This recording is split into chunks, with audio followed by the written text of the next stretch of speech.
guys, so we're back, and we're going to be attempting to install the radiator fan. So I went out and I have the accessories we're going to need. I have some connectors for the wire we got. I got 18 gauge wire. I thought that would be good. A switch. I got a switch. I got one because I think it would be pretty cool to have a switch in the car that you can turn on the fan with, turn it off. But I think one of the problems that people found, either they forgot to turn it on and the engine just overheats and that just leads to more problems, or they leave it on after they turn off the car and then it just kills the battery. Okay guys, so here's where I'm at right now. I got the fan off, but you can see where it's broken. It's missing a fin. You can see I got it off, but I'm having a ton of trouble getting the assembly the fan was attached to off. I mean, I don't know if someone could explain it to me, or I'll figure it. There were 4 bolts holding it on to this pulley here. I don't know, is it the water pump? I'm not really sure. I took them off and it's like in there, and I don't know what I'm missing. It's not coming off, so I just took this off for now, and that should be good enough because we're gonna try and see if we can get the fan in, and this is not really doing any harm just sitting here. So let's get going with wiring up the new fan.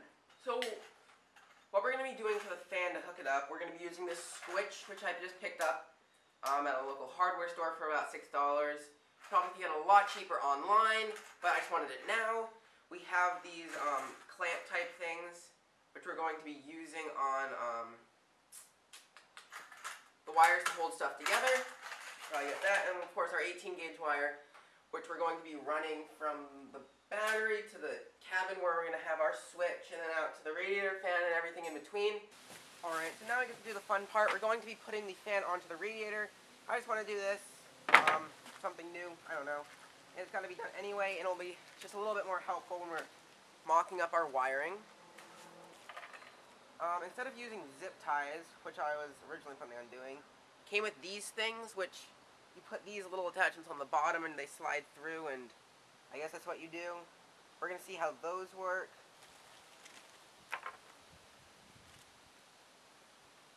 Pieces that go in on the edge of this in here so we can actually mount it.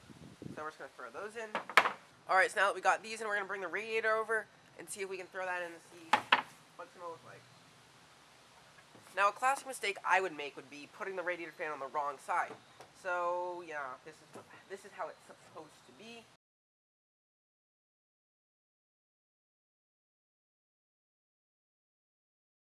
So the first time I put it on, in my opinion, it was too low.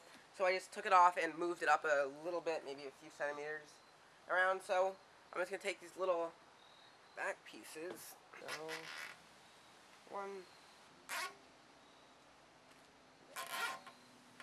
3, and the 4th one. So we've got all 4 on right now, as you can see. And now I'm just going to go ahead and cut off the excess thingy. I don't even know what you'd call this, tie piece. I'm just going to cut the rest of it off, just so we don't have these little poking off things sticking around in the car. And cut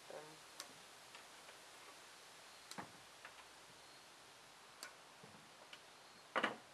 So we've got our radiator back here. I put the fan on, of course, and we're just going to throw it back into the car just so we can size up the length of the wires we're going to have to put in. Alright, so here's where I'm at right now.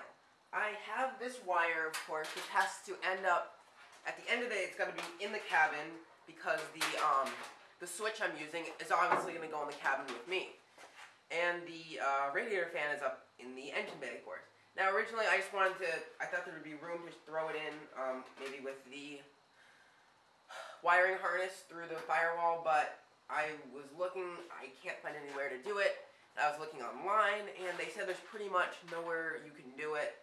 So what you gotta do is drill a hole and get a new grommet and throw it through, which is no problem, but for now, I'm pretty much gonna just kind of wire it pretty much the sketchiest way you possibly could. I'm just gonna have it go through the engine bay, down there or something through there, and it's pretty much going to be going through the door jamb. So, I mean, people said they do that and they have no problems with it. It's just foam that's going to be shedding on it, but it's probably going to look pretty sketchy. So for now, this is what we're going to do, but at the end of the day, we're probably going to have to do it the correct way eventually, so let's just go do our sketchy wiring right now. Alright, so for our wiring, what we've got one wire coming off of the radiator fan, going over to the negative terminal of the battery. I used to have it grounded next to the headlight, but I called up Ben, because that wasn't working. I called him up, because he's very knowledgeable in this subject. Called him up, you saw him in one of the other videos. He explained I should just put it onto the negative terminal, because if there's corrosion or something, it would not work. So I moved it over here and it worked fine.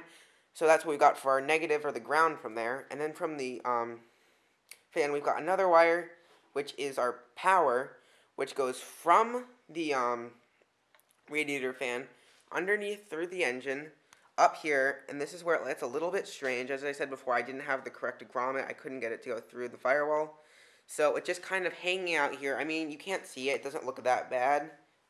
And then you go over here. We open up the door, and then this is the strange part. I mean, it closes onto just two pieces of rubber, so there's really no danger of the wire breaking. And I looked on the forums, and people said they do this all the time, and there's really no problem with it. So it just goes down here. I have it just zip tied up to the wiring harness, kind of just as a temporary thing. And then moving over here, we've got our switch. Now, on the back of the switch, we have two wires. One is the power coming in, and one is the power going out. And of course, when the switch is in the off position now, so the circuit is not complete, so no power is going to the fan.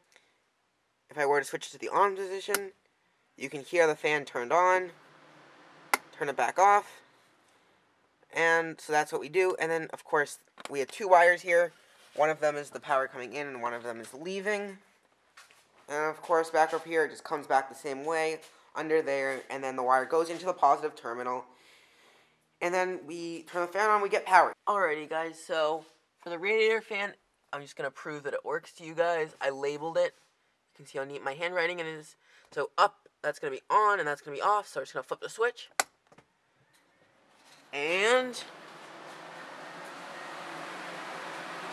of course over here, we've got our radiator fan running. Can't really see it.